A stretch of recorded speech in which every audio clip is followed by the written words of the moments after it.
শিল্পীর হাতের জাদুতে ফুটে উঠেছে দেবদেবীর রূপ। এই রূপ কখনো প্রতিমা, আবার কখনো বা মানুষের প্রতিফলন। এই ছবি বাঁকুড়ার শুশুনিয়া পাহাড়ের কোলে শুশুনিয়া গ্রামের পাথর শিল্পী দুই ভাই ঝুলন কর্মকার ও মিলন কর্মকার। ছোট থেকে যেন পাথরকে নিয়েই বড় হওয়া। ছোট থেকে দরিদ্রতাকে খুব কাছ থেকে দেখেছে তারা। নামি দামি শিল্পীদের কাছে কাজও শিখেছেন। তবে আজ দিন পরিবর্তন হয়েছে। আজ অন্যের কারখানায় নয়, নিজের কারখানায় নতুন নতুন শিল্পীদের কাজ দিচ্ছেন, সাথে শেখাচ্ছেন এই দুই ভাই। বর্তমানে তাদের কারখানায় প্রায় 12 থেকে 15 জন শিল্পী কাজ করছেন এবং তাদের হাতে তৈরি দেবদেবীর মূর্তি আজ পাড়ি দিচ্ছে বাঁকুড়া সহ পশ্চিমবঙ্গের তথা দেশের বিভিন্ন প্রান্তে। বর্তমানে শুশুনিয়া পাহাড়ের পাথর সংগ্রহ প্রশাসনিকভাবে হয়েছে বন্ধ। তবে তাতে কি, শিল্পীর শিল্পশৈলীর কাজ তাতে হয়নি বন্ধ।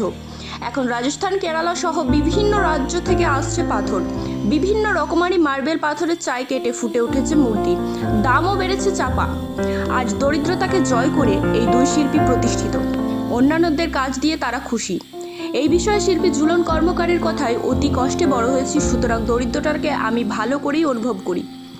তাই আমি হয়তো কাজ করলে আমার কিছু টাকা ইনকাম হতো এবং তা আমার পরিবারের জন্যই যথেষ্ট। কিন্তু আমি যাতে আরও 5 জনকে কাজ দিতে পারি তাই চেষ্টা করেছি। খুলে ফেলেছি আমার কারখানা এবং আজ আমার সাথে তারাও প্রতিমা করে।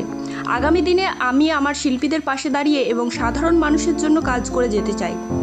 আজ আমরা সবাই একসাথে মিলেমিশে কাজ করি, এটাই আমাদের কাছে আনন্দের।